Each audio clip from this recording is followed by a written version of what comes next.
Hello everyone, मैं योगेश शर्मा, आपका reasoning educator. एक बार फिर से आपका स्वागत करता हूं चाणक्यास यूट्यूब चैनल। आई होप कि आप सब हेल्दी होंगे एंड कंसिस्टेंटली प्रिपेयर कर रहे होंगे। आज लॉजिकल रीजनिंग की क्लास 2 है, जिसमें हम कवर करेंगे स्टेटमेंट एंड आर्ग्यूमेंट। पहली क्लास हमारी अजम्पशंस पे हुई, आप लोगों को अच्छी लगी, ठीक है। आप लोगों ने मुझे बताया, पर्सनल मैसेज किए कि हाँ क्लास बहुत अच्छी थी, हमें समझ में आया। आज मैं ट्राई करूंगा कि आपको स्टेटमेंट एंड आर्ग्यूमेंट्स भी समझ में आ जाए और आप एग्जाम के लिए उसको प्रिपेयर करें अच्छे से, जिससे कि आपके सामने अगर एग्जाम में क्वेश्चन आए कि आर्ग्यूमेंट से रिलेटेड, तो आप वहां पर गलती ना करें। मैं पूरा ट्राई करूंगा, जैसे मैंने अजम्पशंस को समझाने की कोशिश की, कि आपको आर्ग्यूमेंट्स भी समझो। तो बच्चों देखो, यहां पे जो गलत चीजें चल रही हैं अभी तक, जैसे अगर हम आर्ग्यूमेंट्स की बात करें, मैंने काफी जगह पे देखा है कि आर्ग्यूमेंट्स को बहस का नाम दे दिया जाता है। बोल देते हैं कि आर्ग्यूमेंट का मतलब बहस है। नहीं, आर्ग्यूमेंट को बहस नहीं कह सकते आप। Argument is like point of view. आपका पॉइंट ऑफ व्यू क्या है? जैसे बहस तो एक तरीके से डिबेट हो जाएगी। बहस का मतलब तो डिबेट हो गया, आर्ग्यू नहीं हुआ ना। आर्ग्यूमेंट मतलब एक हेल्दी कन्वर्सेशन, जिसमें आप अपने पॉइंट ऑफ व्यूज को दे रहे हो कि हाँ ये बात हो सकती है, ये बात नहीं हो सकती। जैसे आप लोगों ने कभी जीडी दिया हो, जैसे ग्रुप डिस्कशन जब होता है आपका, तो आपका भी ग्रुप होगा, तो आप कम से कम 4-5 लोगों का जैसे आपका ग्रुप है, तो आप उस ग्रुप के अंदर कुछ बात रखते हो। तो जैसे सपोज करो आपके ग्रुप में 6 पर्सन है, राइट। अब 6 पर्सन में से 3 कह रहे हैं कि नहीं यार हाँ ऐसा होना चाहिए, 3 कह रहे हैं नहीं यार ऐसा नहीं होना चाहिए। तो ये पॉइंट ऑफ व्यू है। अब देखो पॉइंट ऑफ व्यू में क्या है कि हो सकता है कि इसका पॉइंट ऑफ व्यू अलग है, ये बोल रहा है कि हाँ होना चाहिए, वो उसके पीछे की वजह बताए। तो देखो पॉइंट ऑफ व्यू पॉजिटिव भी हो सकता है और नेगेटिव भी हो सकता है। बस बात अब ये है कि आपने पॉजिटिव जब बोला मतलब यस में बोला या नो में बोला, नेगेटिव मतलब नो, पॉजिटिव मतलब यस, राइट। तो अब किसी ने पॉजिटिव में बोला, लेकिन उसका जो तर्क था, जो उसकी वजह उसने जो दी, वो स्ट्रांग नहीं थी। देखो अब क्या है कि आपका पॉइंट ऑफ व्यू या तो स्ट्रांग हो सकता है, या तो स्ट्रांग हो सकता है या स्ट्रांग नहीं होगा, दो ही बातें हो सकती हैं। तो हो सकता है कि आप यस बोलने के बाद अपना स्ट्रांग पॉइंट ना रख पाओ, लेकिन कोई पर्सन नो बोलने के बाद स्ट्रांग पॉइंट रख दे। तो देखो पॉइंट ऑफ व्यू होता है, उसको बहस का नाम हम नहीं देंगे, क्योंकि बहस इस मतलब एक तरीके से डिबेट है। यहां पर पॉइंट ऑफ व्यू की बात चल रही है कि आपके ग्रुप में कुछ लोग हैं, वो अपना अपना पॉइंट ऑफ व्यू रखते हैं। 3 कहते हैं कि हाँ होना चाहिए, उसके पीछे की वजह बताते हैं, तो वजह दे रहे हैं। तो वो पॉइंट ऑफ व्यू या तो स्ट्रांग हो सकता है या वीक हो सकता है। अब 2 ही तरीके हो सकते हैं, या तो वो आपका स्ट्रांग हो या फिर वो वीक हो।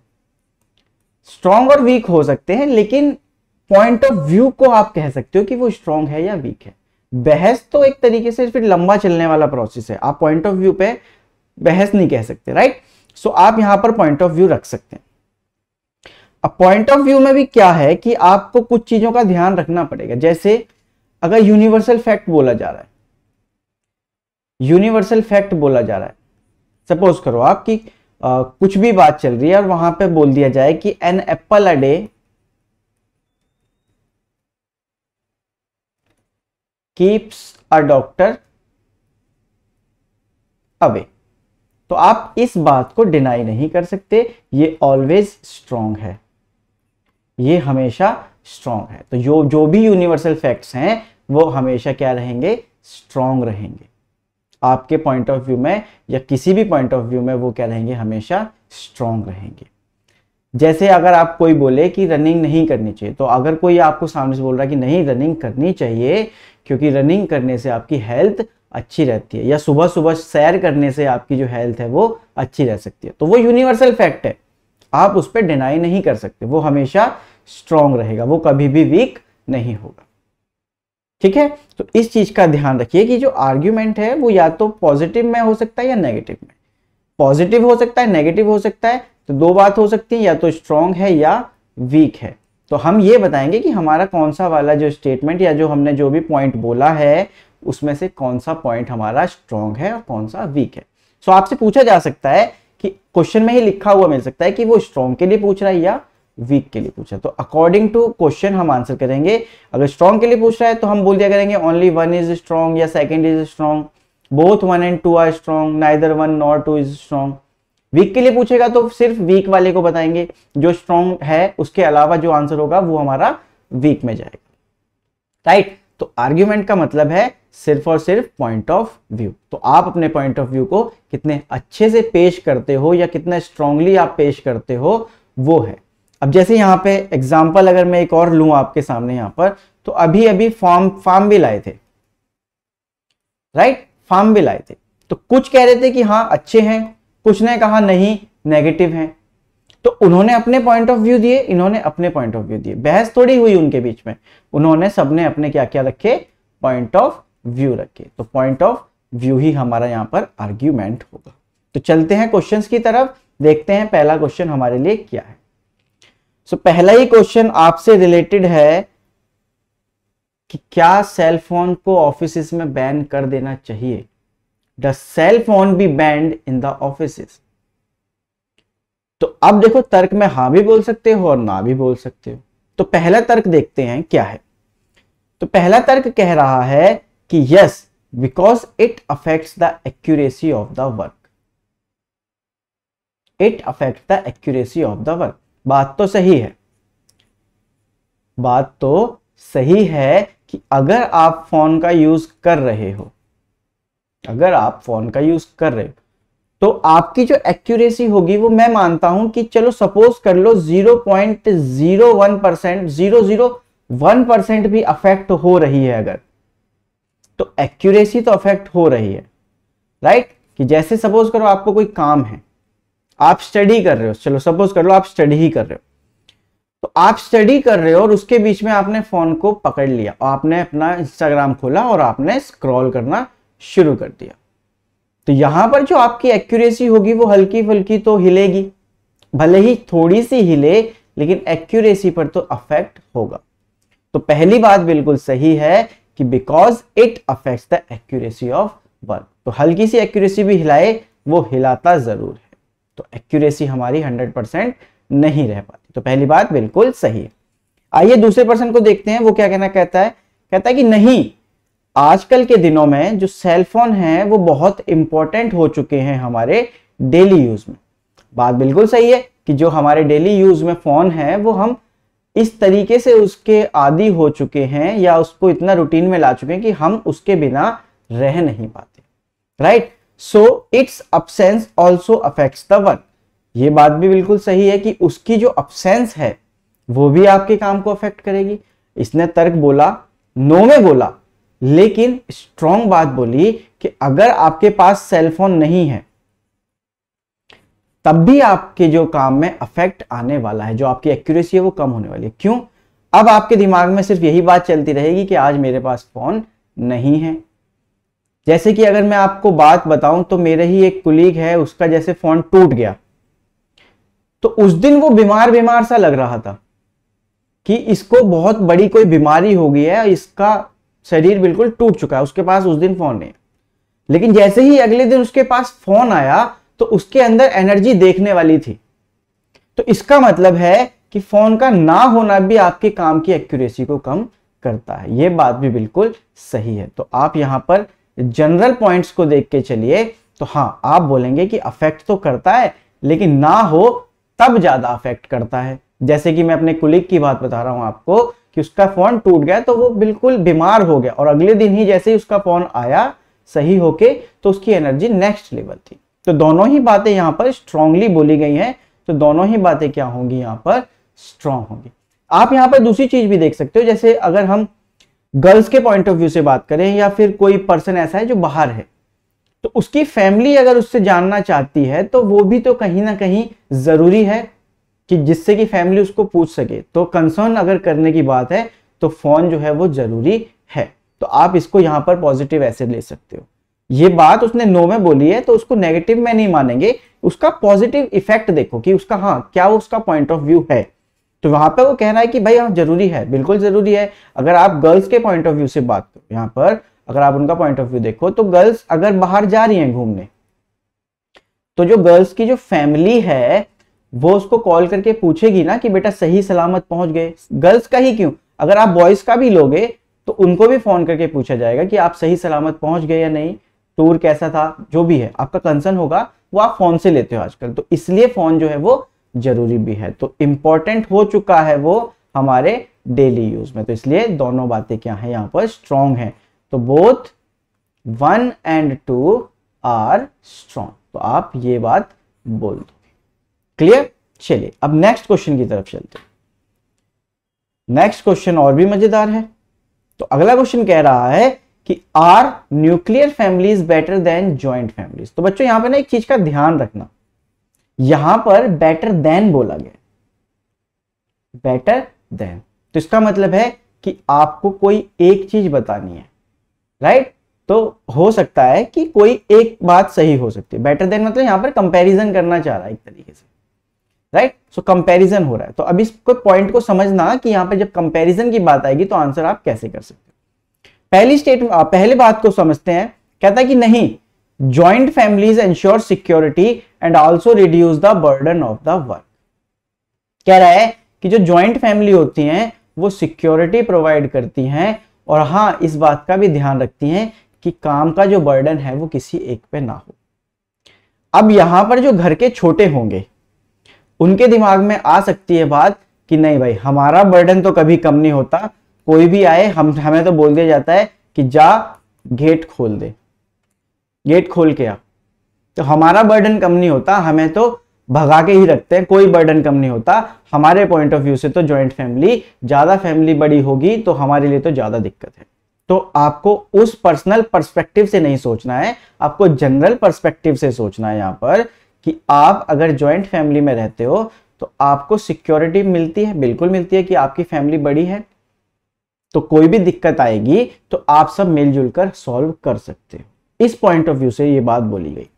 And also reduce the burden of work. तो हाँ ऑब्वियस है कि अगर ज्यादा पर्सन है तो काम जो है वो बढ़ सकता है, लेकिन अब घर के जो छोटे होंगे वो कह रहे होंगे कि नहीं ऐसा कुछ नहीं होता, ये सब कहने की बातें हैं, अभी गर्मियां आ जाएंगी हमसे बोतलें भी भरवाई जाएंगी, पानी पिएंगे बोतल खाली करेंगे और हमें बोल देंगे कि जाओ पानी की बोतल भर दो और फ्रिज में लगा दो, या पूरे दिन हमसे गेट खुलवाते रहेंगे या कुछ ना कुछ काम बताते रहेंगे और हमें परेशान करते रहेंगे। तो घर के जो छोटे होंगे वो इस बात को कह सकते हैं कि ऐसा हमारे साथ होता रहता है। लेकिन आप यहाँ पर जनरल पॉइंट ऑफ व्यू को अगर देखेंगे तो ये बात सही है, ये बात स्ट्रॉन्ग है कि हाँ जब आप जॉइंट फैमिली में रहते हो तो एक सिक्योरिटी रहती है, मतलब सिक्योरिटी इन द सेंस कि आप अगर कोई भी दिक्कत आती है तो पूरी फैमिली उसके साथ खड़ी है और उस चीज का सॉल्यूशन देखती है।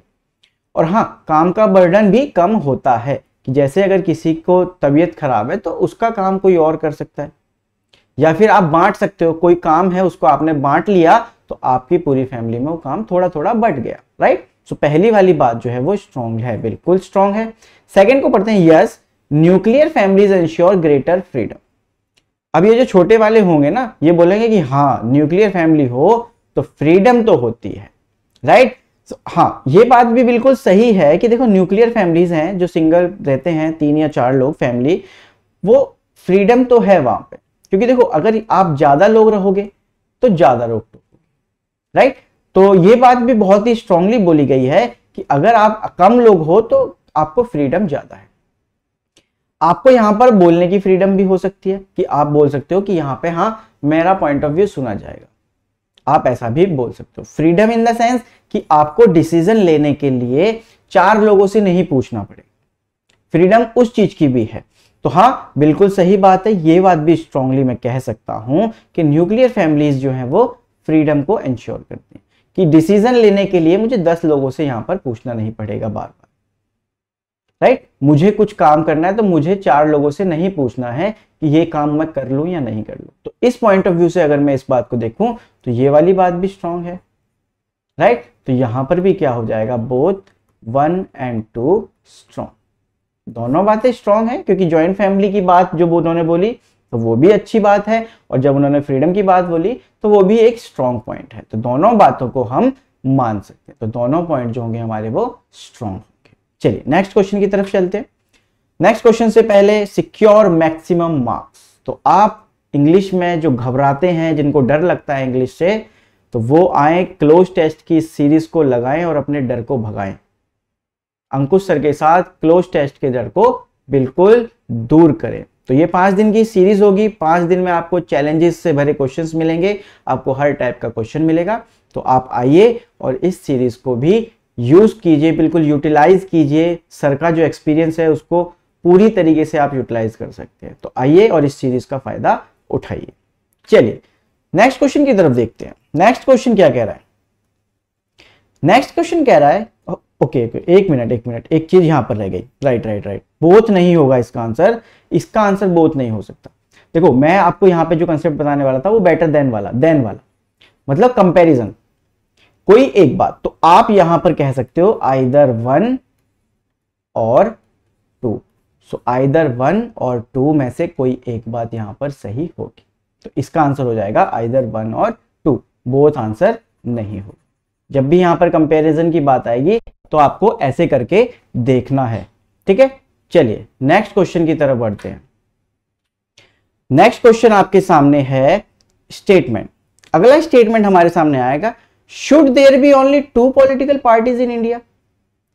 क्या इस देश के अंदर सिर्फ 2 ही पार्टीज होनी चाहिए? पॉलिटिकल पार्टीज की बात, तो बात बोली गई है कि इंडिया के अंदर सिर्फ 2 पॉलिटिकल पार्टीज हों तो अच्छा रहेगा। देखते हैं क्या बात बोलना चाहता है फिर आदमी आगे। कहता है yes, in many developed countries there are only 2 political parties.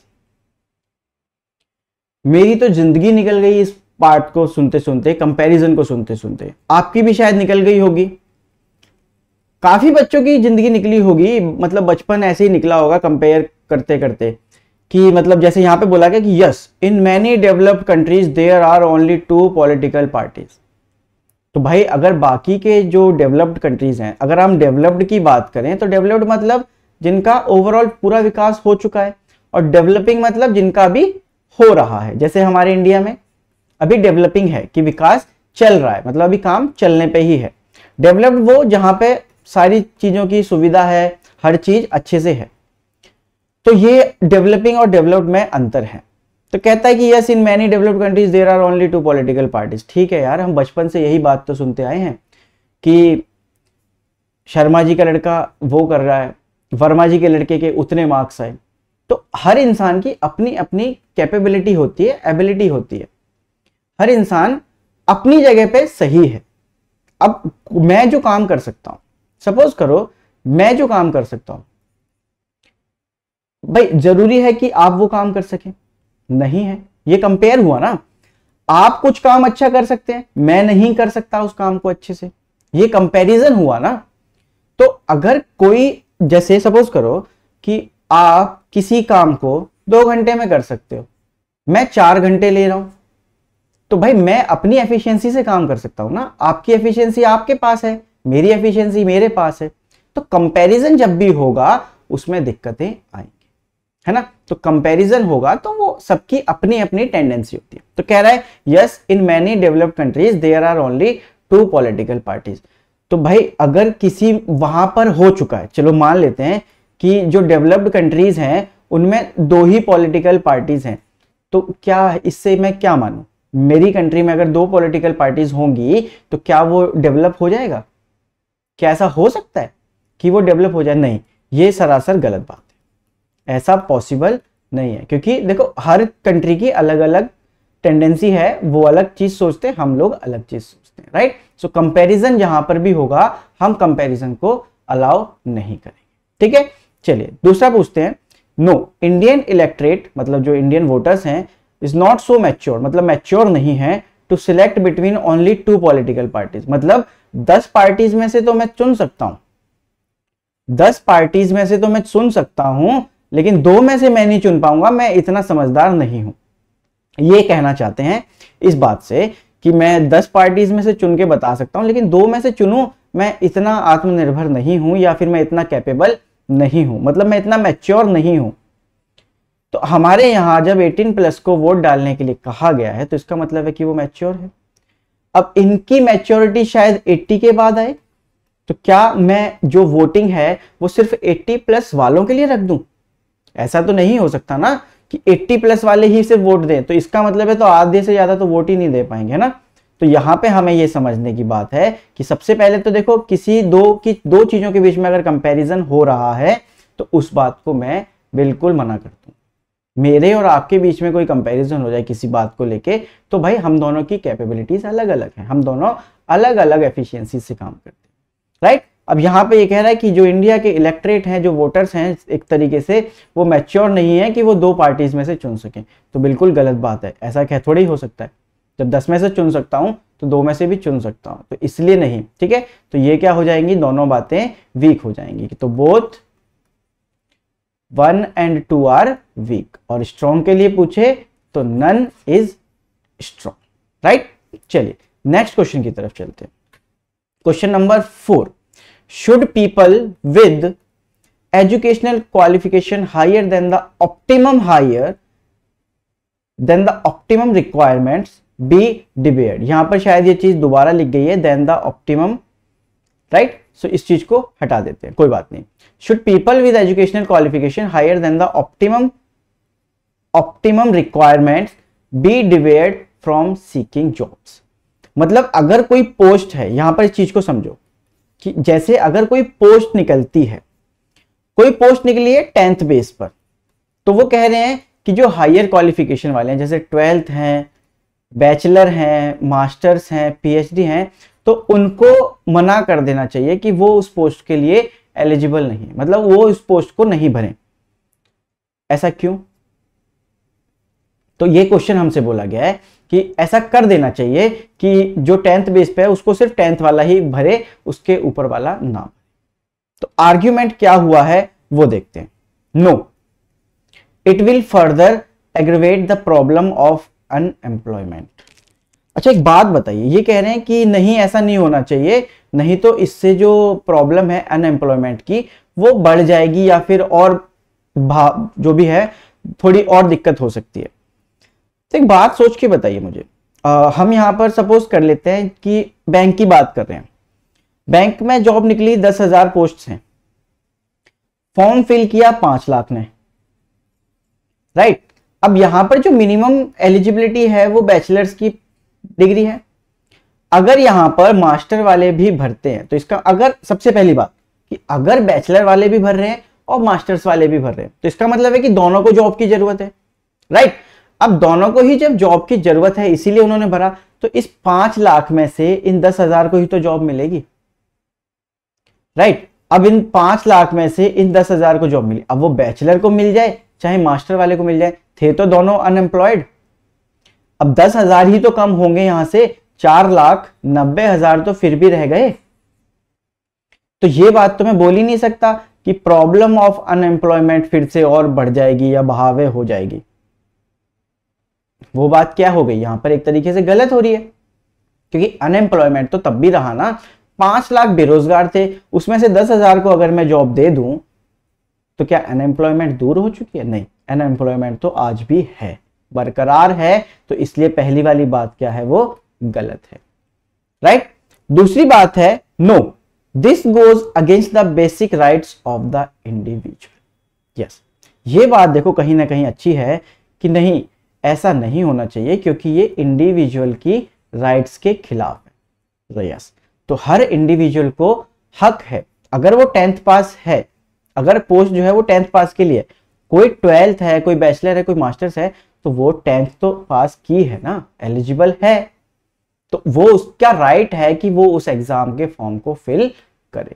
तो दूसरी वाली बात जो है वो बिल्कुल सही है कि नहीं, वो उसकी इंडिविजुअलिटी के राइट के खिलाफ जाएगा। तो इसका मतलब है कि ये दूसरी वाली बात जो है वो स्ट्रॉन्ग है। तो ओनली सेकंड स्ट्रॉन्ग,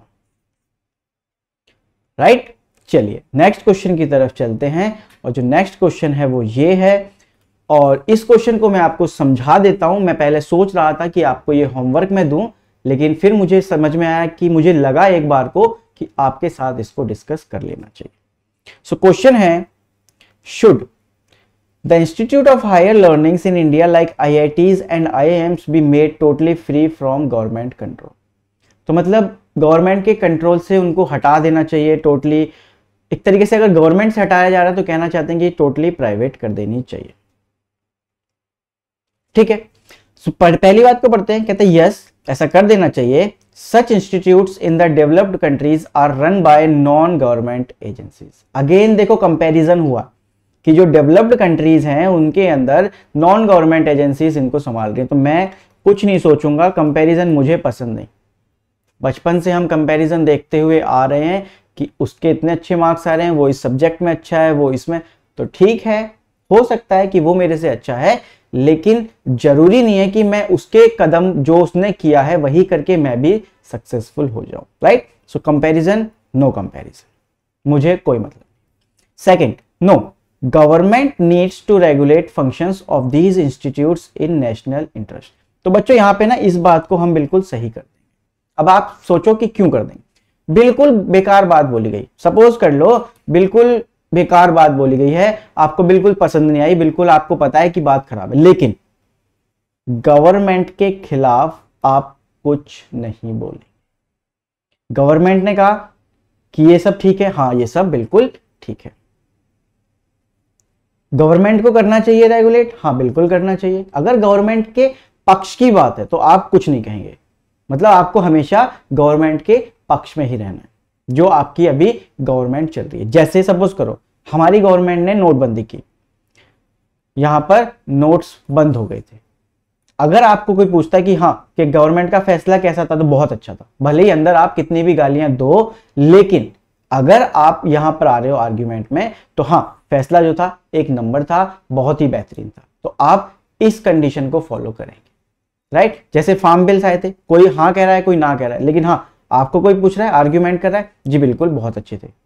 अंदर ही अंदर आप कितनी भी गालियां दे लो, लेकिन आप वैसे सरकार की आप बिल्कुल भी हंसी या मजाक नहीं उड़ा सकते। आप गवर्नमेंट के फैसले पर सवाल इन पॉइंट्स पे नहीं उठा सकते। तो जब भी ऐसी बात आएगी तो गवर्नमेंट का जो फैसला है वो बिल्कुल सही है। राइट, तो ये आपका पॉइंट था यहाँ पर। तो आई होप कि आपको ये समझ में आया होगा। चलिए, सो आज की क्लास यहीं तक रखते हैं बच्चों। आई होप कि आपको समझ में आया होगा, और अगर आपको क्लासेस अच्छी लग रही हैं तो एक बार प्लीज कमेंट करके भी बताएं कि हाँ आपकी क्लासेस में मजा आ रहा है और समझ में भी आ रही है। तो चलिए बच्चों, मिलते हैं अगली क्लास में। Thank you.